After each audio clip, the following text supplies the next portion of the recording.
हरे कृष्णा, राधे राधे। आप सभी का गीता क्लास में बहुत बहुत स्वागत है। ओम अज्ञानतिमिरन्धस्य ज्ञानञ्जनशलाकया चक्षुरुन्मिलितं येन तस्मै श्रीगुरुवे नमः। गुरुवे गौरचन्द्राय राधिकाय सदालय कृष्णाय कृष्णभक्ताय तद्भक्ताय नमो नमः। नमो विष्णुपादाय राधिकाय प्रियात्मने श्रीमद्भक्तिवेदान्त नारायणीति नामिने। श्री कृष्ण लीला कथने सुदाक्षं औदार्य माधुर्य गुणक्षितं वरं वरेण्यं पुरुषं महन्तं नारायणं तं तुसा नमामि। श्री चैतन्य मनोभीष्टं स्थापितं येन भूतले स्वयं रूप कदा मह्यं ददाति स्वपदान्तिकम्। आजानुलम्बितभुजो कनकावदातो सङ्कीर्तनकपित्रो कमलायताक्षो विशम्भरो द्विजवरो धर्मपालो वन्दे जगत्प्रियकरो करुणावतारो। नमो महावदन्याय कृष्णप्रेमप्रदायते कृष्णाय कृष्णचैतन्यनाम्ने गौरद्विषे नमः। हे कृष्ण करुणा सिन्धो दीनबन्धो जगत्पते गोपेश गोपिका कान्त श्रीराधाकान्त नमस्तुते। तत्काञ्चन गौराङ्गी राधे वृन्दावनेश्वरी वृषभानुसुतदेवी प्रणमामि हरिप्रिये। नीलाचल निवासाय नित्याय परमात्मने बलभद्रसुभद्राभ्यां जगन्नाथाय ते नमः। जय श्री कृष्ण चैतन्य प्रभु नित्यानंद श्री अद्वैत गदाधर शिवासादि गौरभक्तवृन्द। वाञ्छाकल्पतरुभ्यश्च कृपा सिन्धुभ्येव च पतितानां पावनेभ्यो वैष्णवेभ्यो नमो नमः। हरे कृष्ण कृष्ण कृष्ण हरे हरे हरे राम राम राम हरे हरे। हरे कृष्ण कृष्ण कृष्ण हरे हरे हरे राम राम राम हरे हरे। जय जय श्री राधे। मैं सर्वप्रथम अपने परम आराध्यतम गुरुपाद पद्मनित लीला प्रभु श्री विष्णुपाद अष्टोत्तर श्रीमद् भक्ति वेदांत नारायण गोसाई महाराज जी के श्री चरणों में अनंत कोटि दंड प्रणाम करती हूँ। तत्पश्चात समस्त रूपानुगुरु परंपरा के चरणों में मेरा अनंत कोटि दंड प्रणाम। आप सभी को मेरा यथा योग्य प्रणाम स्वीकारो। हरे कृष्ण।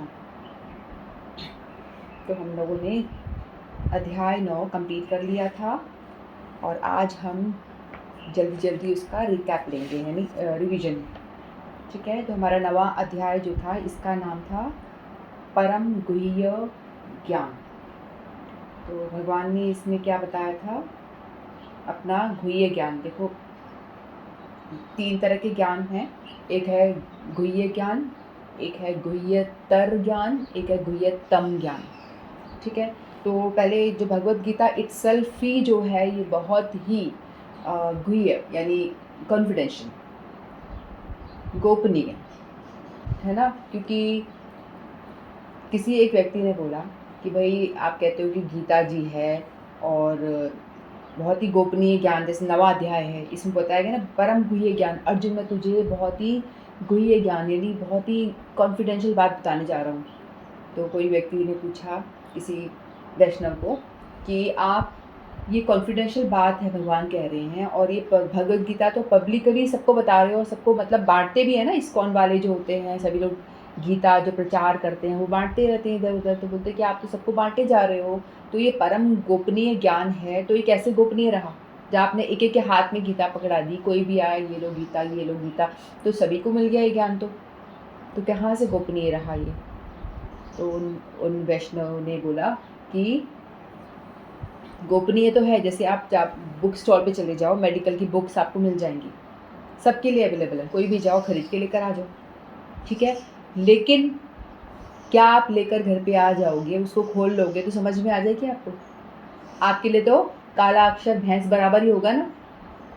आप कोई मैथ्स की बुक ले आओगे हाई लेवल की, 12th क्लास की उठा लाओगे, या कोई भी जो आपको समझ में ही नहीं आ रही, तो क्या करोगे लाके उसका। तो इसीलिए जो भगवत गीता भी सभी के लिए है, आप खरीद लो, लेकिन उसको खोल करके पढ़ना और समझना ये बहुत मुश्किल है। ये गुह्य बात है, यानी ये कॉन्फिडेंशियल नॉलेज जो लोग ले पा रहे हैं वो अर्जुन जी उनको रिप्रेजेंट कर रहे हैं। यानी अर्जुन हम लोगों को रिप्रेजेंट कर रहे हैं ना, तो अर्जुन जी को दिया है ज्ञान, मतलब ये ज्ञान हमको मिल रहा है, मतलब अर्जुन जी हमें रिप्रेजेंट कर रहे हैं। तो जो लोग इसमें घुसना चाहते हैं, जो सीखना चाहते हैं, जिनके अंदर बहुत उत्कंठा है, जानने की, समझने की उत्कंठा होना ज़रूरी है ना। उत्कंठा यानी डिज़ायर, आपको मतलब बहुत डिज़ायर होता है कि मुझे ये जानना ही है ऐसा। जब तक आपके अंदर ये लोभ नहीं होगा तो आप कुछ नहीं सीख सकते। तो जिसके अंदर ये लोभ है, उत्कंठा है जानने की, वही ये परम गुह्य ज्ञान को ले पाएगा। तो भगवद गीता इटसेल्फ ही जो है ये बहुत ही गोपनीय है। तो भगवान ने 3 लेवल की बातें बताई। पहले गुह्य ज्ञान, जिसमें कि भगवान ने बताया देहिनो यस्मिन् यथा देहे कौमारम यौवनम जरा तथा देहांतर प्राप्ति धीरज तत्र न मुह्यति। भगवान ने बताया था कि ये जो देह है वो चेंज होता रहता है, जो आत्मा है इसके अंदर वो हमेशा रहती है। आत्मा को कोई मार नहीं सकता, आत्मा मरती नहीं। जो हमने सेकंड अध्याय जो पढ़ा था उसमें हमने देखा था ना कि आत्मा को कोई भी नहीं मार सकता, ना शस्त्र, ना अस्त्र, ना पानी में भिगोया जा सकता, ना आग में जलाया जा सकता। यानी किसी भी प्रकार से हम आत्मा का वध नहीं कर सकते, मार नहीं सकते। ठीक है, तो आत्मा जो है वो सनातन है, इटर्नल है। लेकिन जो ये देह है, हमारा शरीर, ये बदलता रहता है। अर्जुन को भगवान कह रहे थे कि यदि आपने अपने पितामह को या अपने गुरुजन को, अपने भाइयों को मार भी दिया तो इनकी आत्मा तो मरने वाली नहीं है, इन्हें तो कोई भी नहीं मार सकता। तो पहला ज्ञान तो ये हुआ, क्योंकि आप नॉर्मली किसी व्यक्ति के पास जाओ तो लोगों को यही नहीं पता होता कि हम आत्मा हैं, हम शरीर नहीं हैं। ये पहला ज्ञान। ठीक है, लोग बस शरीर से रिलेटेड ही बातें करते हैं। मैं मतलब शरीर, मैं सब कुछ, मैं मतलब शरीर। उनको ये नहीं पता होता है कि आत्मा अलग चीज़ है और शरीर अलग चीज़ है। आत्मा इटर्नल है। तो ये जो है गुह्य ज्ञान। फिर गुह्यतर ज्ञान क्या है कि जो व्यक्ति भजन में लग जाता है, जो भक्ति करना शुरू कर देता है ना। यदि इसको पता चल गया तो वो भगवान की ओर बढ़ेगा और भजन करना यानी कुछ भी भक्ति करना शुरू करेगा। तो ये हो गया गुह्यतर ज्ञान। पता चल गया तो कृष्ण ही भगवान है, हमें उनकी पूजा करनी चाहिए, तो वो शुरुआत कर देगा। तो ये गुह्यतर। गुह्यतम ज्ञान जो है, जो भगवान ने 9वें अध्याय में दिया, इसमें कि भगवान ने भक्त की और भगवान का आपस का रिलेशन, कैसे हम इस रिलेशन को, भक्त और भगवान आपस में कैसे कनेक्टेड हैं, कैसे इनका रिलेशन कितना गूढ़ है, कितना ज़्यादा प्रगाढ़ है, वो कैसे हो सकता है, ये सारी बातें भगवान ने इसमें बताई थी। ठीक है, तो इसमें भगवान ने फर्स्ट 3 चैप्टर में तो भगवान ने क्या बताया था, भगवान कह रहे थे कि मैं आपको ऐसी कॉन्फिडेंशियल नॉलेज देने जा रहा हूँ। तो ये नॉलेज जो देने वाले हैं, भगवान ने इस नॉलेज को ग्लोरीफाई किया था। फर्स्ट 3 श्लोकों में भगवान यही कह रहे थे कि जो मैं नॉलेज दे रहा हूँ वो और तुम्हें क्यों दे रहा हूँ, क्योंकि तुम मुझसे ईर्ष्या नहीं करते। ठीक है, अनसूयवे, भगवान कहते हैं कि मैं तुमसे इसलिए बता रही हूँ अनसूयवे, क्योंकि तुम मुझसे ईर्ष्या यानी एनवी नहीं करते, तुम मुझसे जलते नहीं हो। इसीलिए कुछ लोग होते हैं भगवान से जलते हैं, भगवान को भगवान नहीं मानते हैं, तो उनको क्या बताएं ऐसे को। जो भगवान को भगवान मान रहा है, जल रहा है, उसी को तो देख के ईर्ष्या नहीं कर रहा है, तो उसको तो बताएं भी, श्रद्धा है। तो फर्स्ट 3 श्लोक में तो भगवान ने क्या करा था, इस जो नॉलेज देने वाले हैं उसको भगवान ने ग्लोरीफाई किया, उसकी महिमा का गान किया था। पहले कहा कि मैं तुम्हें इसलिए बता रहा हूँ क्योंकि तुम मुझसे जलते नहीं हो। फिर बताया नेक्स्ट श्लोक में कि ये जो नॉलेज मैं दे रहा हूँ ये राजविद्या है, ये बहुत ही पवित्र है, उत्तम है, हाईएस्ट लेवल की नॉलेज है, एवरलास्टिंग है, इसका कभी अंत नहीं होता। इस तरह से भगवान ने जो नॉलेज देने वाले हैं उसको बारे में, उसकी महिमा का गान कर रहे थे। राजविद्या है यानी राजा, विद्याओं में सबका राजा है ये, और पवित्र है और इसका कभी भी नाश नहीं होता, और जो इस विद्या का पालन करेगा उसको बहुत सुख की अनुभूति होगी। मतलब जो इस भक्ति योग का पालन करेगा उसको परम सुख की प्राप्ति होगी। फिर तीसरे श्लोक में भगवान ने बताया था, तीसरे श्लोक में भगवान बता रहे थे कि जो लोग इस विद्या को नहीं लेते वो भगवान की प्राप्ति नहीं कर सकते। भगवान की कभी भी प्राप्ति नहीं कर सकते। अश्रद्धाधान, अश्रद्धाधाना पुरुष धर्मस्याय परंतप अप्राप्य माम निवर्तन्ते मृत्यु संसार वर्तमनि। भगवान कहते थे हे परंतप, जो लोग भक्ति में श्रद्धा नहीं रखते वे मुझे प्राप्त नहीं कर पाते, अतः वे इस भौतिक जगत में जन्म मृत्यु के मार्ग पर वापस आते जाते रहते हैं। क्योंकि देखो भगवद गीता हमको बहुत कॉन्फिडेंशियल बात तो बता ही रही है। आपको लग रहा है कि नहीं लग रहा? मुझे तो लग रहा है। बताऊं क्यों? क्योंकि देखो हम लोग भजन करते हैं तो हम सभी लोग कहाँ कहाँ भजन नहीं कर रहे बताओ। आप लोग अपने आप को ही सोच लीजिए, अभी भी आप लोग कर रहे हो, पहले भी कर रहे थे, मैं भी कर रही थी, कि हम लोग को पता नहीं देवी देवताओं की पूजा में हम सारे कितने भयंकर तरीके से इन्वॉल्व है ना। मतलब सारे हमारा मंदिर जो बेचारा है ओवर क्राउडेड हो जाता है इसमें, जहाँ जाते हैं एक कहीं वहाँ से देवी की, जिस भी तीर्थ स्थान पे गए वहाँ से एक, वहाँ साईं बाबा के तो वहाँ साईं बाबा की फ़ोटो ले आए, हनुमान जी के तो हनुमान जी की ले आए, देवी की गए तो देवी की ले आए, फिर देवियाँ भी एक थोड़ी हैं 9, तो उनके ले आए, कहीं काली माता भी हैं, फिर वो कात्यायनी माता भी हैं, कौन कौन सी जो राधा रानी के ही रूप हैं ये सभी, उनको लाके हम रख रहे हैं सबके, ठीक है। तो आप सोचो मंदिर का हाल क्या हो जाएगा, इतने सारे देवी देवता सब भर जाएंगे और हमें डर लगता है कि इसकी पूजा नहीं करे तो ये नाराज़ हो गए, वो इसकी नहीं करे तो हनुमान जी ने कोई अपना प्रकोप दिखा दिया, तो कहीं इन्होंने दिखा दिया, तो भय, इतना डर होता है। जाहिर सी बात है, होगा ही। लेकिन जब भगवत गीता पढ़ रहे हैं तो हमारे अंदर नॉलेज बढ़ रहा है, समझ में आ रही है। भगवान में यदि श्रद्धा है तो बढ़ रहा है, भगवान में श्रद्धा की कमी है तो हम भगवान की बात सुन जरूर रहे हैं लेकिन उसको पालन नहीं करें, मतलब ये श्रद्धा अभी आपकी बहुत ही निचले स्तर पर है। अभी हम भगवान की बातों पर विश्वास नहीं कर पा रहे। भगवान ने कह तो दिया लेकिन हमें अभी इतना श्रद्धा नहीं आ रही है, टाइम लगेगा, ठीक है, इस तरह से।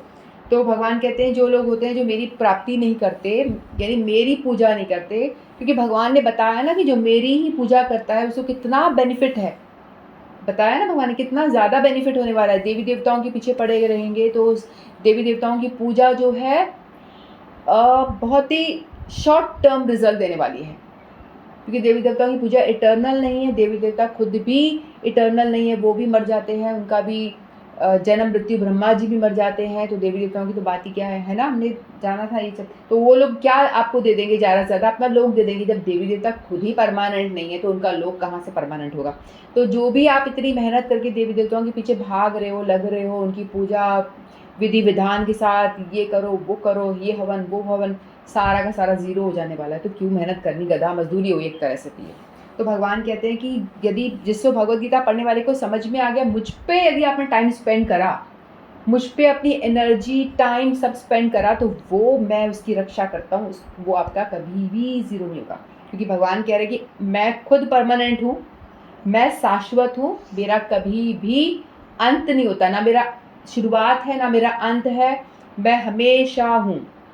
तो भगवान का धाम भी हमेशा, भगवान भी हमेशा है, तो भगवान की हुई भक्ति वो भी इटर्नल है। यदि हम भगवान का, जैसे हम अभी भगवद गीता जो पढ़ रहे हैं, तो ये कभी मत जानना। कल मेरी बेटी मुझे कहने लगी, मम्मी आपका तो बहुत सारा टाइम चले जाता है भगवद गीता में, आप ज़रा क्लासेस कम करो। उसको कुछ इरिटेशन हो रही थी, कुछ चीज़ नहीं मिल रहा था और मैं क्लास कर रही थी, तो उसको थोड़ा सा कुछ इरिटेशन हुआ, बोलती क्या बहुत ज़्यादा क्लासेस कर रही, बंद, थोड़ा कम करो इसको, थोड़ा घर की तरफ देखो। तो मैंने उसको बोला ठीक है। तो मैंने क्लास को, वाकई में बहुत काम था घर पे, तो मैंने क्लास कैंसिल करी उस दिन। लेकिन फिर मैंने उसको बोला कि देखो, जो हम, ठीक है मान लो मैं बहुत अच्छी मदर का रोल मैंने अदा किया। मेरी बेटी बोले वाह मम्मी क्या परफेक्ट मदर हो आप, कितनी अच्छी हाउस वाइफ हो, कितना बढ़िया घर एकदम मेंटेन कर रखा है, चकाचक। होता है ना ऐसा, घर के लोग आपकी अप्रिशिएट करें, आपको बहुत तारीफ़ करें, तो उससे भी क्या मिल जाएगा बताओ, थोड़ी अप्रिशिएशन मिलेगी। लेकिन जो हम भगवत गीता पे टाइम स्पेंड कर रहे हैं, भले हम 1000 काम को छोड़ करके भी भगवत गीता पे टाइम लगा रहे हैं, तो बताइए ये इम्पोर्टेंट है या वो घर का काम इम्पोर्टेंट है।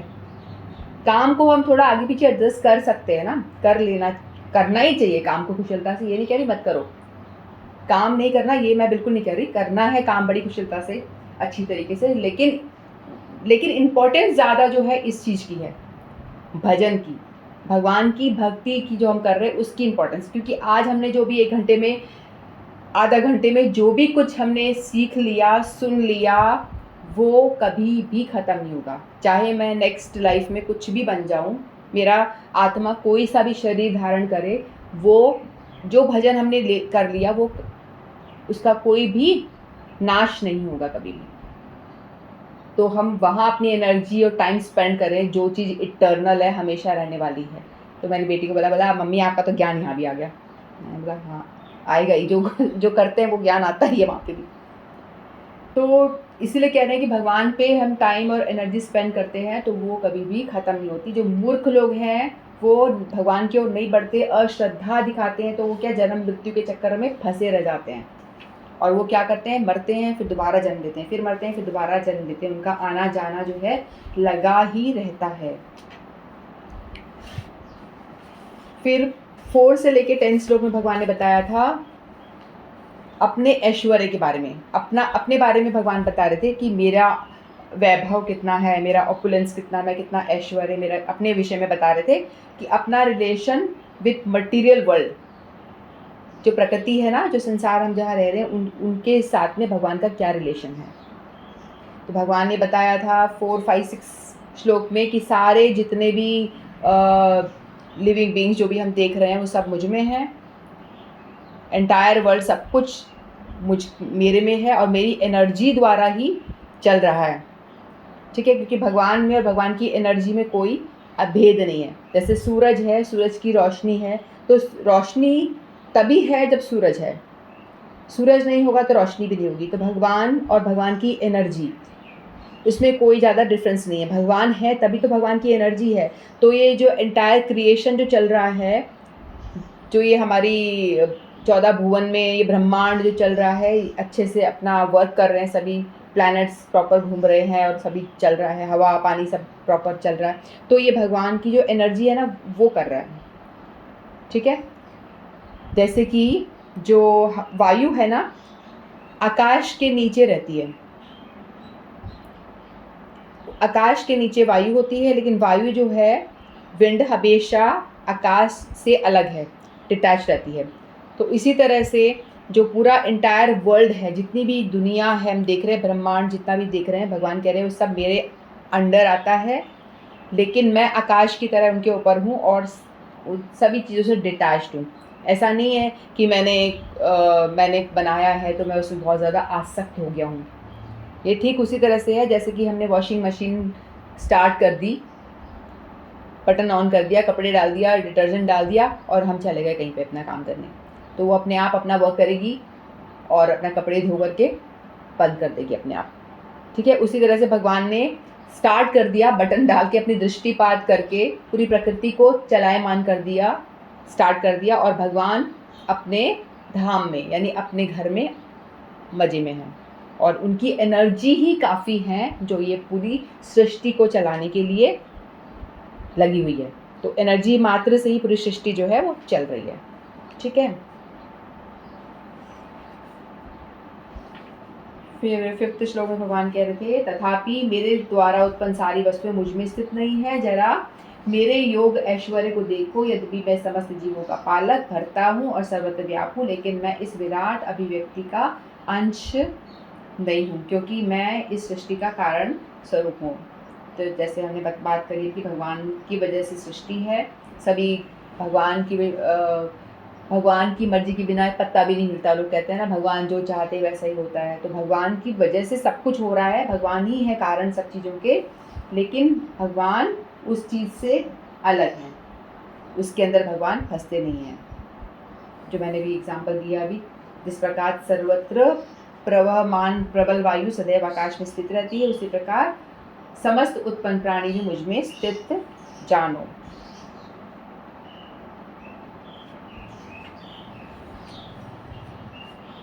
फिर 7th वाले में भगवान बता रहे हैं,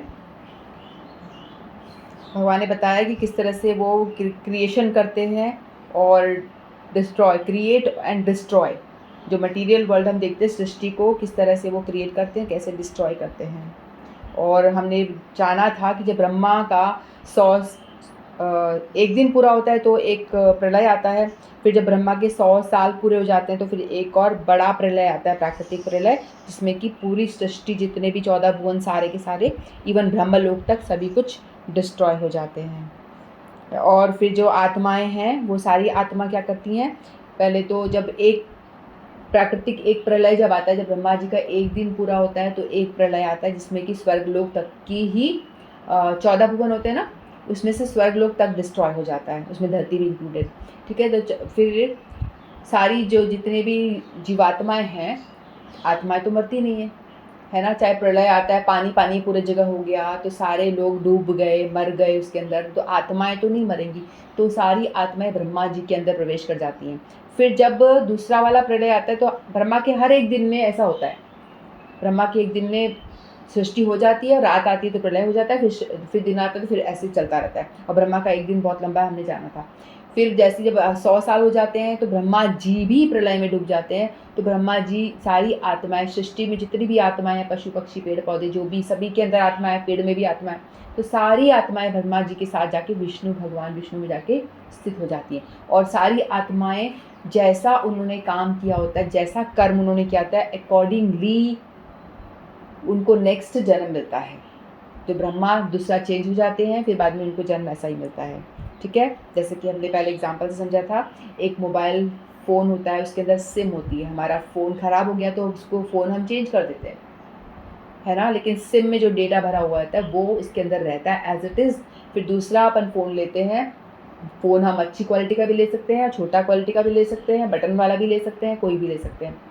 तो वैसे ही हमें शरीर कोई भी योनि मिल सकता है, जानवर वाली भी मिल सकता है, उच्च देवताओं की योनि वाला भी मिल सकता है, लेकिन जो सिम है उसके अंदर वो, उसमें जो डेटा फिल्ड है, भरा हुआ है, वो तो सेम ही रहता है। यानी हमारी आत्मा के साथ में हमारे संस्कार साथ जाते हैं। मन, बुद्धि, अहंकार, ये जब होता है ना, हमारी आत्मा के साथ में ही चलता है। ठीक है, जो लोग बाद में जुड़े हैं उनको समझ में नहीं आ रहा होगा थोड़ा। हमने जो काम किया होता है ना, जो भी हमने कुछ भी काम किया होता है उसका संस्कार बन जाता है जब हम शरीर को छोड़ते हैं। जो हमने पाप आचरण किए हैं, गलत काम किया, तो गलत संस्कार को लेके हमारी आत्मा के साथ में हो जाएगा। अच्छे आचरण करें, अच्छा काम किया है, पुण्य किया है, लोगों का भला किया है, तो वो संस्कार हमारी आत्मा के साथ में चिपका होता है, वो साथ जाता है। तो उसके अकॉर्डिंगली हमको नेक्स्ट बॉडी मिलती है। गलत काम करेंगे तो हमको पशु योनि में जाना पड़ेगा। यदि हमने अच्छे कर्म किए होंगे तो हम मनुष्य बन जाए, थोड़े पाप और दोनों किए हैं तो।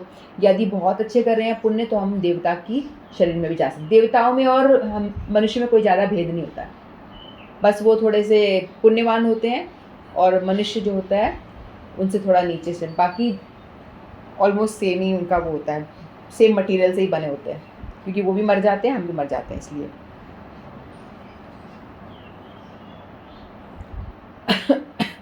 तो भगवान कह रहे हैं कि भगवान सभी चीज़ों के ज़िम्मेदार है। भगवान क्रिएशन भी करते हैं, मेंटेनेंस भी करते हैं। ब्रह्मा विष्णु महेश भगवान अपने अंडर सभी को आदेश दे देते हैं, अधिकारियों को। जैसे भगवान के नीचे ब्रह्मा जी क्या करते हैं, क्रिएशन का काम करते हैं, मेंटेनेंस का काम विष्णु जी करते हैं, और एनिहिलेशन का काम शिव जी करते हैं। तो ये तीनों देवताओं को भगवान ने, जो हाई प्रोफाइल के देवता हैं, इनको काम दे देते हैं। तो ये लोग अपना अपना काम सुचारू रूप से करते रहते हैं। भगवान अपने लोक में आनंद करते हैं। तो बॉस को क्या करना है, वो तो ऑर्डर मारते हैं, ये कर लो, वो कर लो, वो कर लो, काम होता रहता है।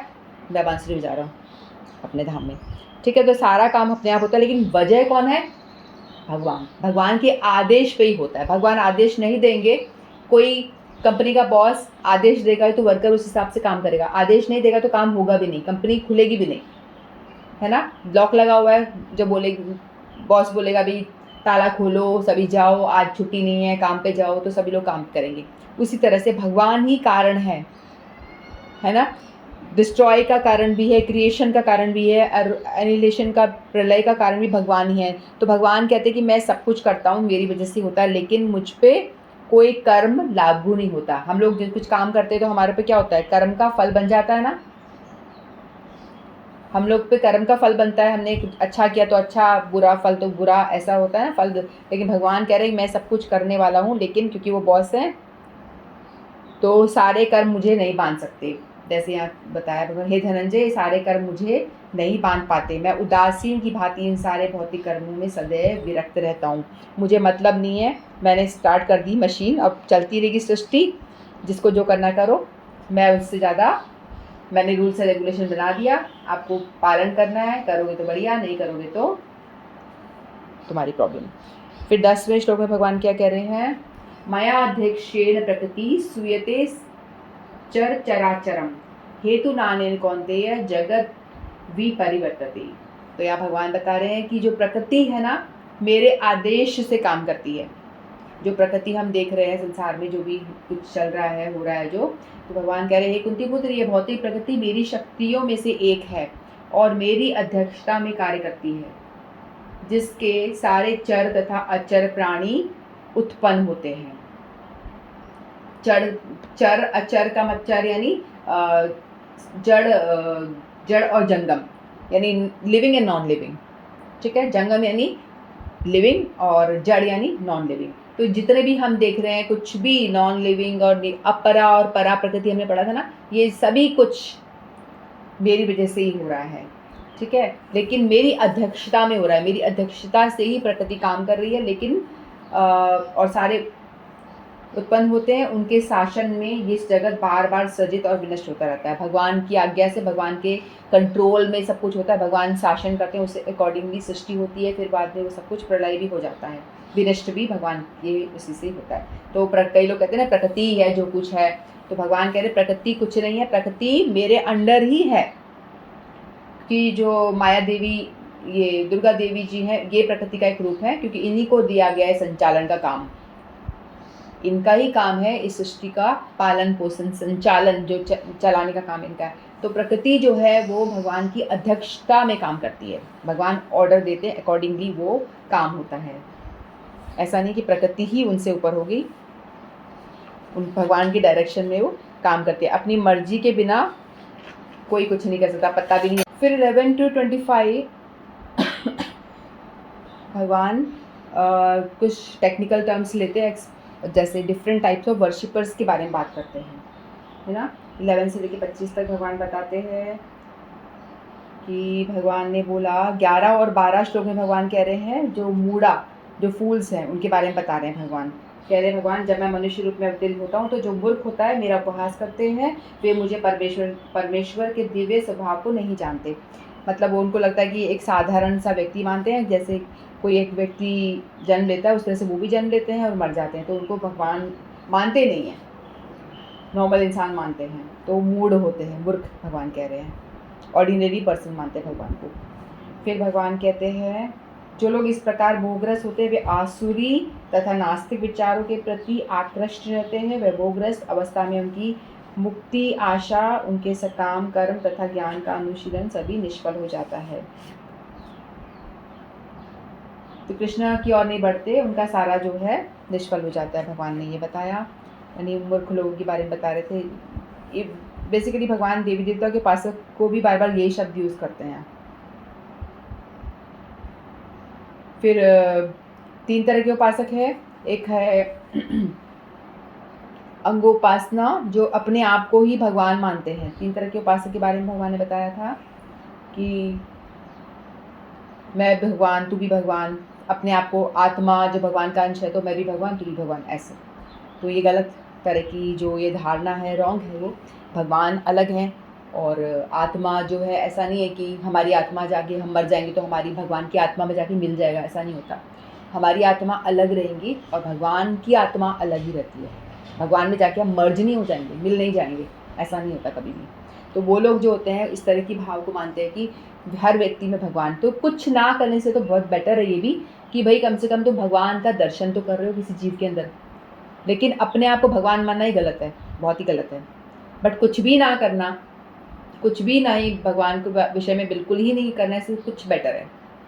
तो ये मतलब अच्छी नहीं है फिलॉसफी जो भी है उनकी। तो फिर भगवान नेक्स्ट बताते हैं, फिर 13 और 14 में भगवान बताते हैं शुद्ध भक्ति के बारे में। भगवान बात करते हैं 13 और 14 श्लोक में, जो शुद्ध भक्त होते हैं वो कैसे करते हैं पूजा। फिर 14 श्लोक में भगवान ने बताया था, सततम कीर्तयन्तु माम यतन्तश्च दृढ़ता नमस्यन्तश्च माम भक्त्या नित्ययुक्ता उपास्यते। तो भगवान ने यहाँ पे आदेश दिया 14 9.14 श्लोक में, ये महात्मा मेरी महिमा का नित्य कीर्तन करते हुए दृढ़ संकल्प के साथ प्रयास करते हुए मुझे नमस्कार करते हुए भक्ति भाव से निरंतर मेरी पूजा करते हैं। तो भगवान कह रहे हैं कि जो शुद्ध भक्त होते हैं उनको हम जान के कैसे पहचानें, उनको हम ऐसे देख सकते हैं कि वो हमेशा 24 घंटे सतत यानी कंटिन्यूस हमेशा भगवान के विषय में ही भजन में लगे रहते हैं। तो आप यदि किसी व्यक्ति को देखते हो, या तो भगवान के विषय में बोलता रहेगा, या नाम जप करता रहेगा, या पूजा पाठ करता रहेगा, या भागवत पढ़ता रहेगा, या गीता जी का पाठ करता रहेगा, यानी कुछ ना कुछ भगवान से रिलेटेड उसकी एक्टिविटी फुल डे चलती रहेगी, वो और कुछ करता ही नहीं है, तो वो शुद्ध भक्त है। भगवान ऐसा कहते हैं कि सततम, भगवान ने आदेश दिया है कि सततम कंटिन्यूस मेरा कीर्तन करो, ये भगवान का आदेश भी है। तो हम लोग तो 16 राउंड करके हो गया बस, 16 राउंड बोलते हैं, हम दीक्षा मिलती है तो हमको बोलते हैं 16 राउंड करना चाहिए, तो हमसे वो भी बड़ी मुश्किल से हो पाता है। कोशिश करते हैं कि भाई हो जाए 10-10 से लटक के, लेकिन भगवान ने 16 राउंड के बारे में भगवद गीता में नहीं कहा, लेकिन भगवान ने बोला कंटिन्यूस सांस में मेरा चिंतन करो। तो भगवान ने तो आदेश कंटिन्यूस करने का दिया है, 16 माला करके जब बंद होने का नहीं दिया कि अब रुक जाओ, ऐसा नहीं बोला भगवान ने। तो ये बड़ा इंपॉर्टेंट श्लोक है, सततम कीर्तयन्तु माम, इसको हमें याद करना चाहिए और इसके बारे में हम इसको पालन करने का कोशिश भी करनी चाहिए।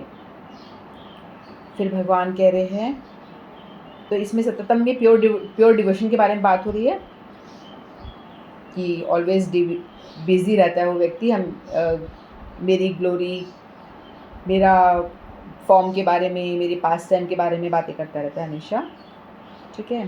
तो 3 तरह के जो उपासक होते हैं, 3 तरह के ज्ञानी होते हैं, 3 तरह के ज्ञानी, अंगोपासना यानी वर्शिप वनसेल्फ जो मैंने बताया था अभी, फिर दूसरा होता है प्रतीकोपासना, प्रतीकोपासना यानी देवी देवताओं की पूजा करना और उनको भगवान के बराबर समझना कि चाहे किसी की भी पूजा कर लो, सब एकाएक। तो भगवान कह रहे हैं ऐसा होता नहीं है, ये गलत है, ये अपराध है, तुम देवी देवताओं को भगवान से कंपेयर नहीं कर सकते। भगवान है, सर्वश्रेष्ठ हैं, टॉप मोस्ट हैं, लेकिन जो देवी देवता है वो उनके अंडर अधिकारी हैं, ठीक है। तो हम यदि भगवान को और उनसे कंपेयर करेंगे तो ये गलत है, अपराध है। फिर एक होता है विश्व रूप का उपासना, विश्व रूप यानी जो प्रकृति है उसके बारे में, ये इसी की उपासना करो, प्रकृति की उपासना करो, हो गया बस, तो ये भी गलत है। भगवान कहते हैं कि ये विश्व रूप है, जो प्रकृति जो हम देखते हैं वो सब मेरा ही विस्तार है, मेरा ही रूप है। तो आगे के चैप्टर में हम इसके विश्व रूप के बारे में और जानेंगे। तो ये 3 तरह के जो ज्ञानी होते हैं ऐसी उपासना करते हैं, उसके विषय में भगवान ने बताया। फिर 16 श्लोक से 19 तक भगवान ने विश्व रूप की उपासना के बारे में बात करी। भगवान ने कहा जो भी कुछ आप देख रहे हो, कुछ भी मैटर देख रहे हो, वो भी मैं हूँ। स्पिरिट जो होता है यानी परा अपरा सब कुछ मैं ही हूँ। जो भी हम नॉन लिविंग मैटर चीज़ देख रहे हैं वो भी मैं हूँ, और स्पिरिट जो भी सोल वगैरह, पशु पक्षी, हम इंसान, ह्यूमन बीइंग जिसमें जान है, चलता है, लिविंग है ना, जो चलता है, ग्रो करता है, तो वो सब कुछ मैं ही हूँ, भगवान ने बताया। तो विश्व रूप में भगवान ने ये बातें बताई। फिर 20 से लेकर 25 तक भगवान अपने प्रतीकोपासना के विषय में बता रहे थे कि जो वो लोग क्या करते हैं, पूजा करते हैं तो वो लोग हेवनली प्लैनेट्स तक जा पाते हैं, यानी उच्च लोकों तक जा पाते हैं। फिर वहाँ जैसे उनके पुण्य क्षीण होते हैं तो दोबारा से वापस आ जाते हैं नीचे। तो ये बहुत ही टेम्परेरी होता है ना, ज़्यादा दिन तक ये टिकता नहीं है। फिर भगवान यहाँ बता रहे हैं किंतु मैं ही कर्मकांड, मैं ही यज्ञ, पितरों को दिया जाने वाला तर्पण, औषधि, दिव्य मंत्र, घी और आहुति हूँ। तो भगवान सभी जो अपना ये विश्व रूप के बारे में बता रहे थे ना कि भगवान सब कुछ मैं ही हूँ। पितरों के लिए जो यज्ञ किया जाता है, कर्मकांड के लिए यज्ञ, पितरों को जो दान दिया, तर्पण किया जाता है, और औषधियों का जो गुण, औषधि तभी काम कर पाती है ना जब भगवान की शक्ति उसके अंदर औषधि में आती है, तभी वो औषधि आपको ठीक कर पाती है। यदि भगवान की शक्ति उसमें नहीं होगी तो वो औषधि आपको ठीक भी नहीं कर पाएगी, है ना। तो सभी चीज़ों में भगवान की एनर्जी होती है उसी से। और जो मंत्रों में ओमकार होता है, जो मंत्र बोले जाते हैं वो भी मैं ही हूँ, अग्नि में आहुति भी मैं ही हूँ। तो भगवान अपना जो ये विश्व रूप के बारे में बता रहे हैं कि सब कुछ मैं ही हूँ।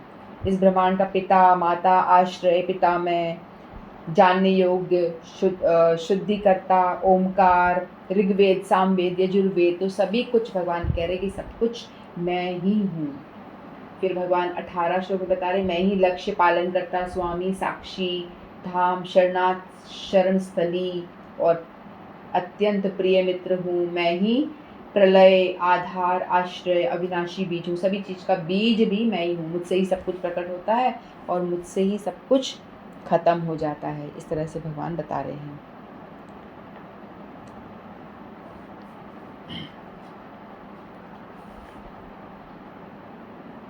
फिर 20 श्लोक लेते हैं।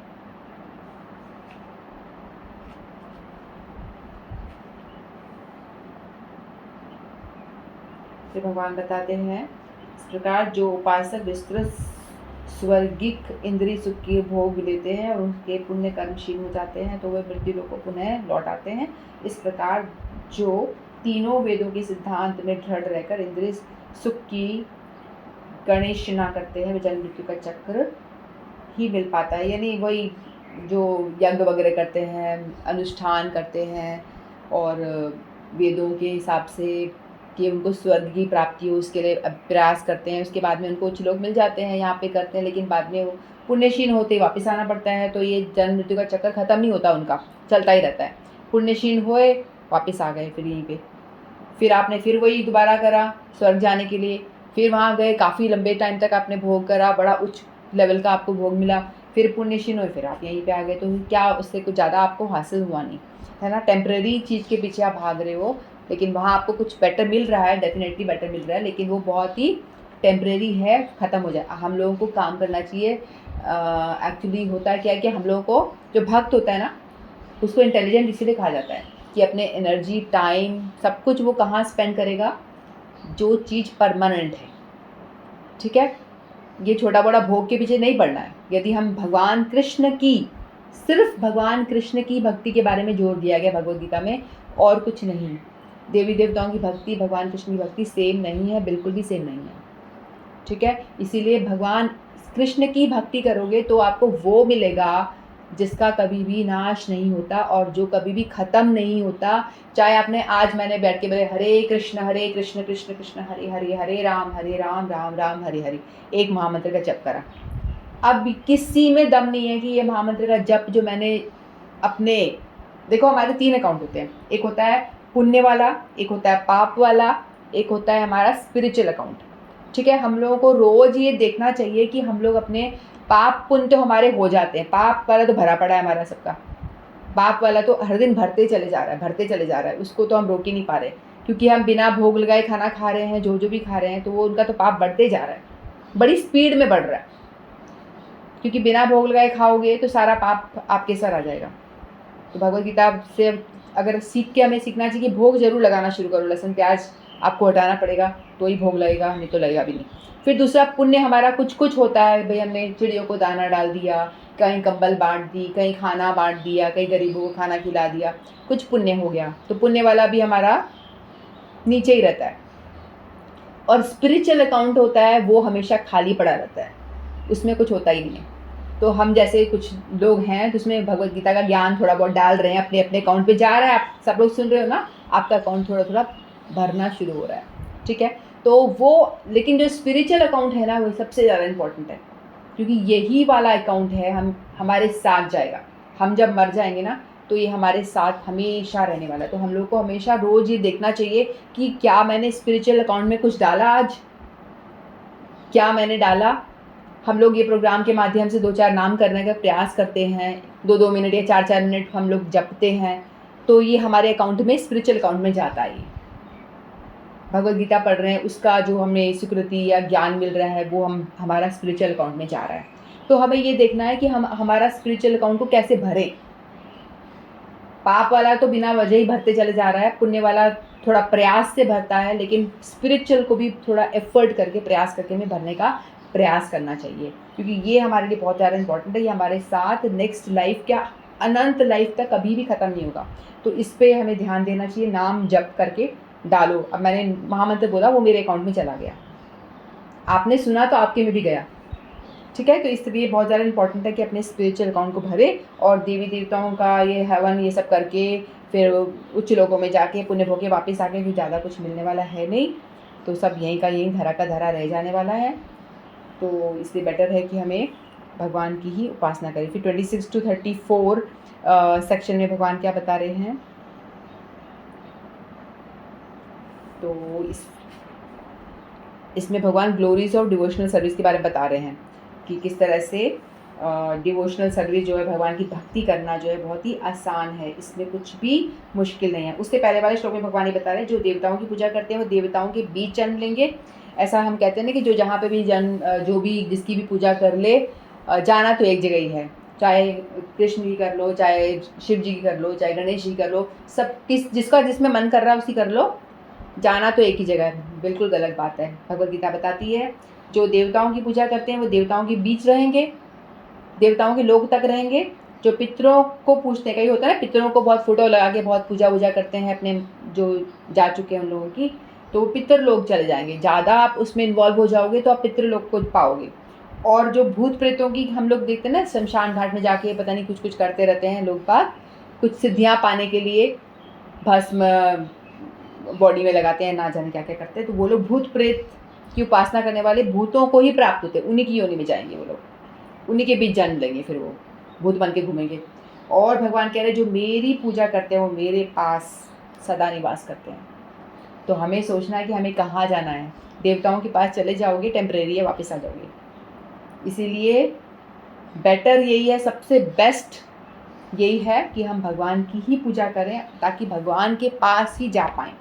ठीक है। फिर भगवान 26 में कह रहे हैं पत्रम पुष्पम फलम तोयम यो मे भक्त्या प्रयच्छति तदहम भक्त्युत उपहरतम अश्नामी प्रयतात्मना।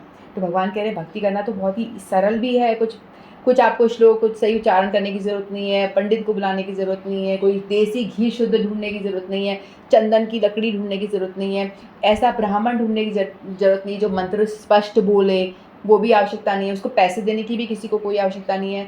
बस भगवान कह रहे हैं कि आपके हृदय में थोड़ी भक्ति होनी चाहिए।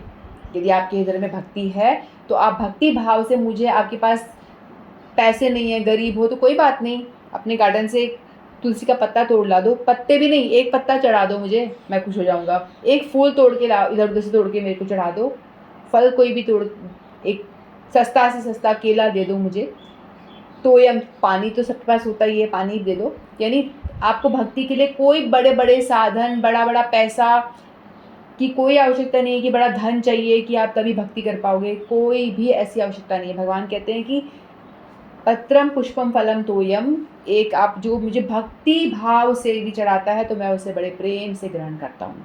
बेसिकली भगवान को यदि हम कुछ भोग अर्पण करते हैं तो भगवान खाते क्या है, उसमें से हमारा भाव, कितने भाव से हम उस चीज़ को ऑफर कर रहे हैं, भगवान वही ग्रहण करते हैं। उसके अलावा भगवान कुछ भी ग्रहण नहीं करते। आपने 56 भोग भगवान के आगे रखा, कोई भाव है ही नहीं, तो भगवान उसे नहीं ग्रहण करेंगे। आप बड़े भाव के साथ में एक तुलसी का पत्ता, गंगा जल अर्पण करोगे तो भगवान उसको बड़े प्रेम से ग्रहण करते हैं। तो भगवान कह रहे हैं कि भक्ति करना बहुत ही सरल है, उसमें कोई पैसों की भी ज़रूरत नहीं है, कोई भी व्यक्ति कर सकता है। फिर कोई व्यक्ति कहेगा कि भाई हमसे, हमारे अंदर भक्ति भाव है ही नहीं, हम क्या करें? भक्ति भाव होनी भी तो चाहिए अंदर।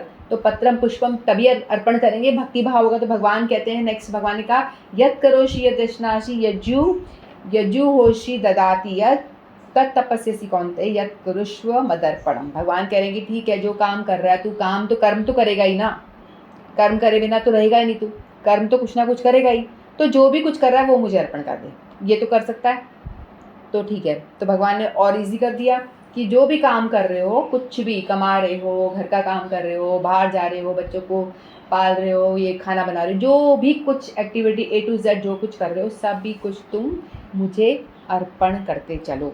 तुम्हारे अंदर भक्ति भाव नहीं है तो अर्पण करते करते करते धीरे धीरे क्या होगा, तुम्हारे भक्ति भाव भी पैदा हो जाएगी। फिर भगवान कहते हैं ऐसे करोगे तो क्या होगा, इस तरह से कर्म के बंधन तथा इसके शुभ अशुभ फल से मुक्त हो सकोगे। तुम्हारे जो शुभ अशुभ फल, पाप और पुण्य, इस सब से मुक्त हो जाओगे। इस तरह से तुम संन्यास रूप में अपने चित्त को स्थित करके तुम मुक्त होकर मुझको ही प्राप्त करोगे। तो भगवान कह रहे हैं इस तरह से तुम मुझे ही प्राप्त करोगे। फिर भगवान आगे बताते हैं, अर्जुन को क्वेश्चन अर्जुन पूछता है कि आप तो भाई भगवान हो, आपको तो सम होना चाहिए सबकी तरफ, लेकिन मुझे ऐसा लगता है कि आप थोड़े भक्तों के लिए पार्शल हो।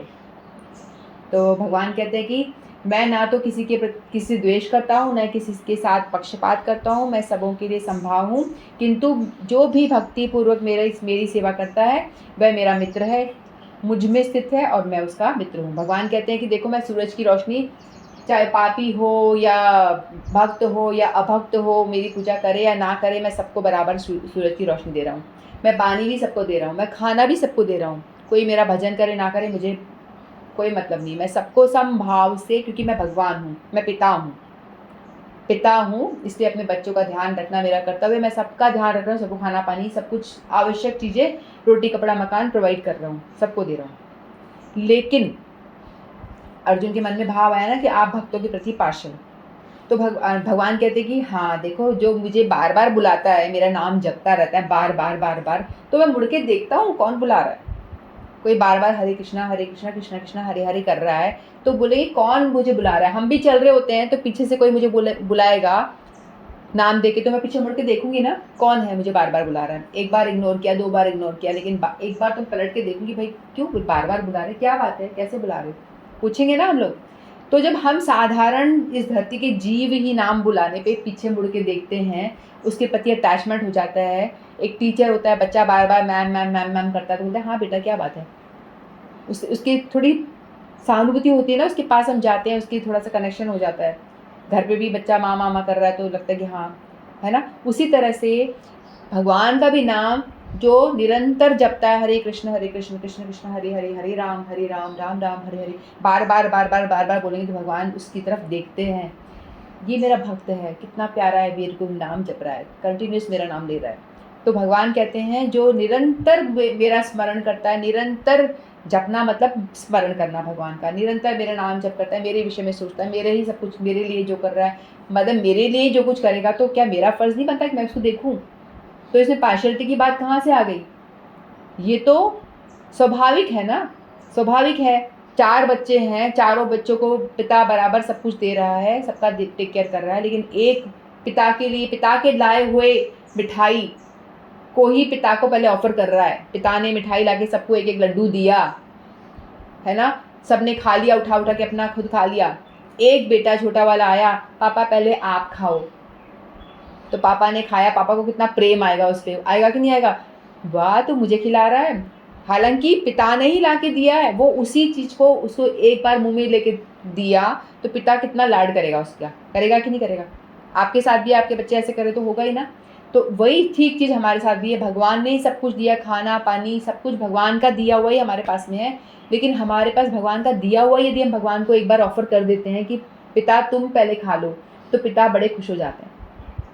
और हमें भगवान कहते हैं कि मेरे डिवोटी के लिए मैं थोड़ा सा, मेरा सॉफ्ट कॉर्नर होता है, थोड़ा सा पार्शियल तो हो जाता हूँ मैं, क्योंकि ये स्वाभाविक है। वो इतना मुझे याद करता है तो वो मुझ में रहता है और मैं उसमें वास करता हूँ। तो भगवान कह रहे हैं कि डिवोटी के लिए मैं होता हूँ पार्शियल, ठीक है। फिर इस तरह से यदि कोई जघन्य से जघन्य अपराध करता है, मतलब भक्ति में किसी का भी कोई वो नहीं है, कोई अपराधी भी है यदि, लेकिन वो किसी संग मिल जाता है, साधु संग के माध्यम से यदि वो भक्ति में आ जाता है, तो भगवान कहते हैं कि उसको तुम साधु ही मानो। यदि उसने दृढ़ निश्चय कर लिया कि आज के बाद कोई गलत काम नहीं, आज तक मैंने जितने पाप किए आगे से नहीं, तो भगवान कह रहे हैं कि उसको साधु ही मानो, क्योंकि वो बन गया साधु। तो कोई बोलेगा बन कैसे गया, अर्जुन कहेंगे कहाँ बन गया, उसने तो इतने पाप करे हैं, इतनी हत्याएं, इतना ये करा, कैसे बन गया। बोले कि मेरा एक नाम तुम्हारे अनंत पाप काटने के लिए काफ़ी है। तुमने एक बार कृष्ण नाम कह दिया तो आपके अनंत जन्मों के पाप कट जाएंगे, कट जाते हैं, कट भी जाते हैं। लेकिन फिर हम पाप क्यों भोग रहे हैं? क्योंकि हमारे अंदर पाप करने की जो प्रवृत्ति है ना, आदत जो बनी हुई है, फिर हम दोबारा पाप करते हैं। हाथी नहाता है गंगा में जाके, फिर दोबारा आकर के कीचड़ में लौट जाता है, तो हमारे साथ भी वही हो रहा है।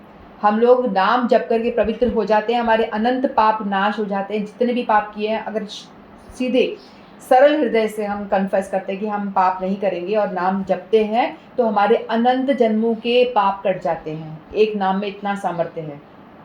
लेकिन हमारे पाप करने की जो प्रवृत्ति है ना वो ख़त्म नहीं होती। फिर जाके हम जाके पड़ोस में, अरे उसकी बहू भाग गई, अरे वो ये ऐसा हो गया, उसका बेटा, उसकी बेटी, ये वो चुगली वुगली शुरू करते हैं, पाप फिर इकट्ठा कर लेते हैं। हाथी कीचड़ में नहा, गंगा में नहा के दोबारा कीचड़ में सन जाता है। ये होता है हमारे साथ में। अपराध, वैष्णव अपराध सबसे बड़ा भयंकर होता है, वैष्णव अपराध। कोई भजन कर रहा है, उसकी निंदा यदि करती ना तो बहुत भयंकर होता है, इससे डरना चाहिए। हमारे गुरुवर कहते हैं कि यदि वैष्णव अपराध कर दिया तो नहीं बच सकते।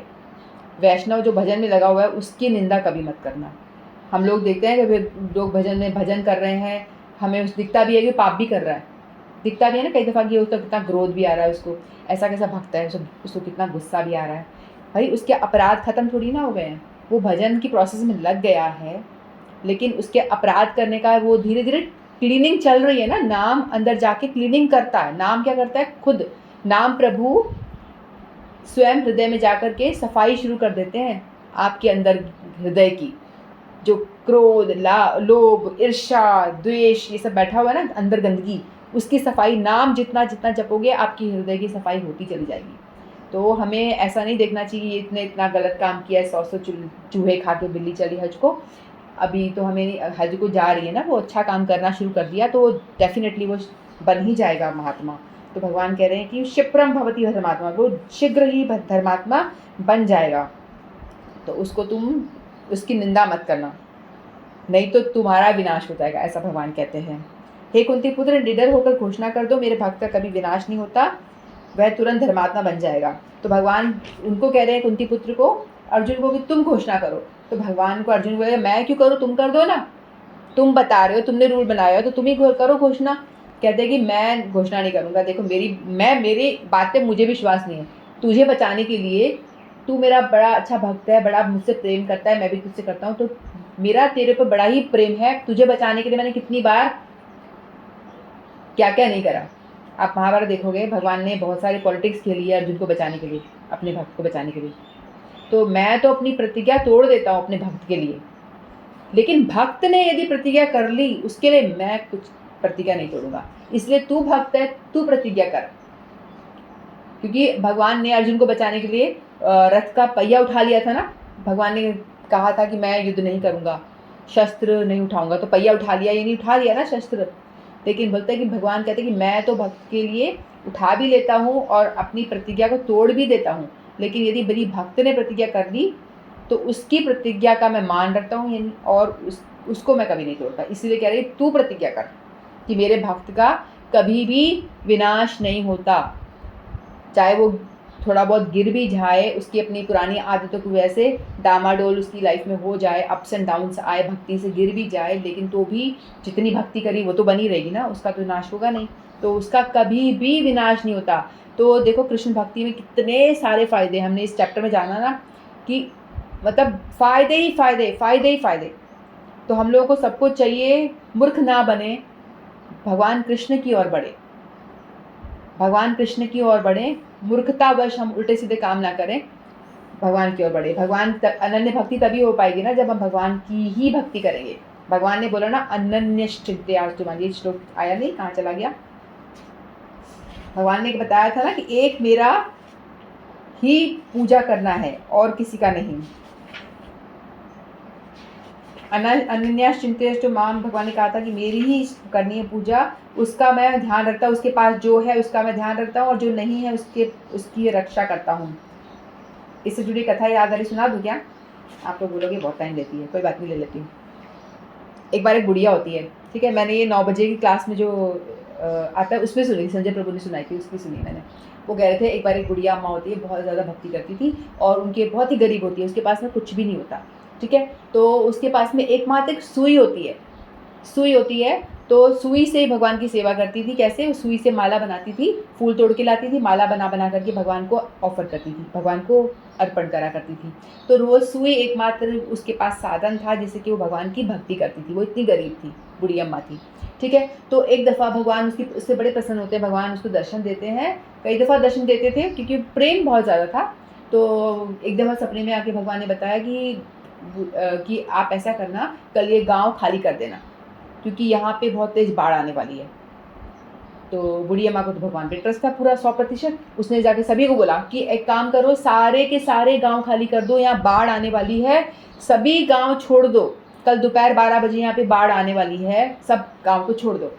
तो कोई सब बोलते बूढ़ी अम्मा पागल हो गई, सठिया गई है, मौसम एकदम धूप वाला हो रहा है, कहाँ से बाढ़ आ जाएगी। बोला कुछ नहीं, बोला मेरे को ठाकुर जी ने बोला है, वो ठाकुर जी ने बोला है तो आएगी। तो वो नहीं मानते कोई भी, कहते कोई बात नहीं, मुझे तो भगवान पर विश्वास है। वो एक व्यक्ति को बोलती है रिक्शे वाले को, तुम ये मेरा सामान उठाओ, थोड़ा बहुत जो सामान था उसका, 2-4 बर्तन जो भी कुछ लेकर के चलो, मुझे पहाड़ी पे ले जाओ, बाढ़ आ जाएगी तो मैं, भगवान का आदेश है यहाँ से निकल जाओ, तो तुम मुझे प्लीज़ छोड़ दो। तो रिक्शा वाला कहता है ठीक है, बूढ़ी अम्मा है, हेल्प कर देता हूँ। तो वो लेकर के ऊपर जाता है पहाड़ी पे, और जैसे ही पहाड़ी पहुँचता है बोलता है सुई आ गया, और ये मेरी तो जो सुई रह गई वहीं पे। और फिर पहले तो 12 बज जाते हैं, बाढ़ ही नहीं आई। तो लोग रिक्शा वाला कहते हैं अम्मा बाढ़ तो आई नहीं, तुम तो तुम्हारे भगवान झूठे पड़ गए, तुम तो ऐसे कह रही थी बाढ़ आएगी। बोलते मुझे नहीं पता, आई तो नहीं, लेकिन भगवान ने कहा तो था, आई तो नहीं। तो सभी लोग भी जो भी उसके कांटेक्ट में आया बोलने लगे अम्मा तेरे भगवान ऐसे ही बोल गए, कुछ भी नहीं आई, कुछ भी नहीं आई। फिर वो कहती है अरे मेरी सुई रह गई, तुम चलो एक बार मुझे सुई लेके आनी है वापस। तो 12 बज के टाइम ऊपर हो गया। तो रिक्शा वाला कहता है ठीक है अम्मा तेरी फिर से मदद कर देता हूँ। तो वो वापस आया, सुई ली, सुई जहाँ डिब्बी में रख रखी थी उसको लेकर के आई। फिर ऊपर फिर वहाँ पहाड़ी पे जाके रिक्शे वाले ने छोड़ दिया, अम्मा की हेल्प करी।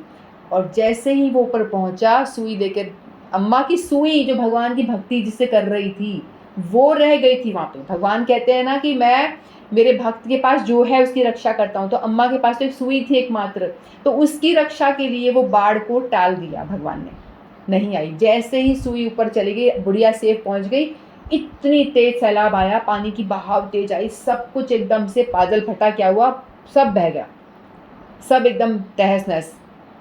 तो मतलब भगवान ने कैसे उसकी जो सुई एकमात्र जो थी उसकी रक्षा करी, जो तेरे पास मैं उसकी रक्षा करता हूँ, और जो तुझे तेरे पास नहीं है उसे मैं देता हूँ। भगवान ने कहा था ना, जो अनन्य भाव से मेरी भक्ति करता है, अनन्यास चिंतयन्तु माम, जो मेरी अनन्य भाव से भक्ति करता है। तो इस तरह से ये कथा उन्होंने सुनाई थी, बहुत अच्छी कथा लगी मुझे, तो मैंने ये आप लोगों के साथ में शेयर करी।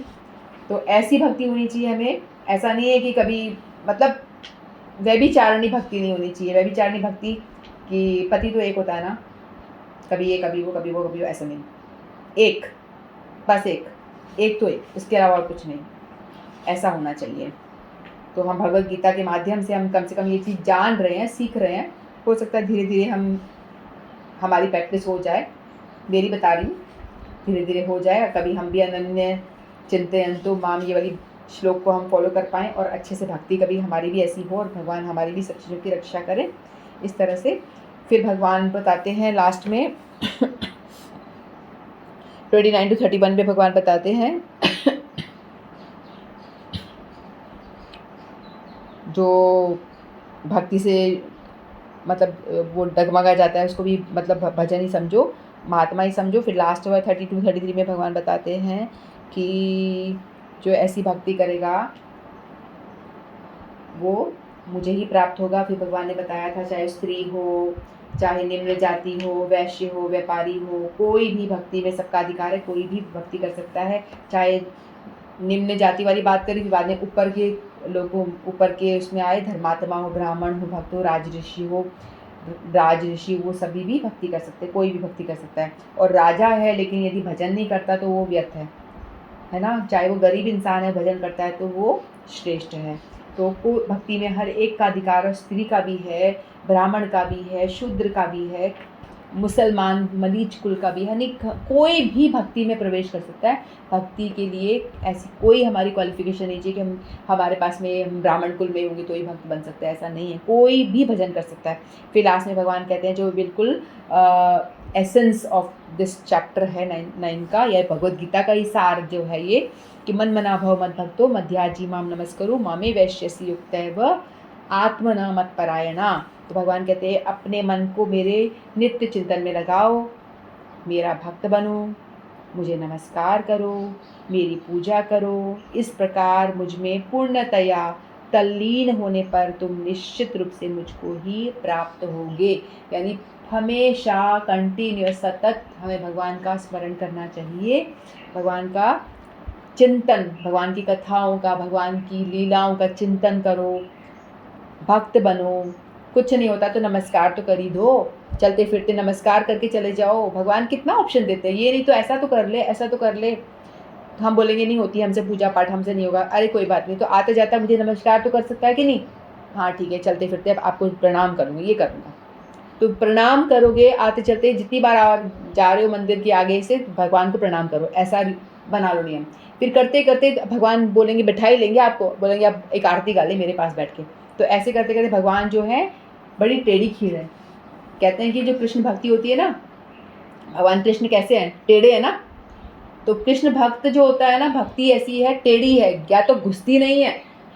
एक बॉटल के आप टेढ़ी लकड़ी को घुसेड़ने की प्रयास करो, कितना ही घुसेड़ने का प्रयास करो, घुसेगी ही नहीं, घुसेगी नहीं। और यदि एक बार घुस गई तो निकलेगी नहीं, निकाल नहीं पाओगे। तो कृष्ण भक्ति ऐसी ही टेढ़ी खीर है, तो उसको आप घुसेड़ दोगे तो फिर निकालना बड़ा मुश्किल है, फिर निकल नहीं पाएगी।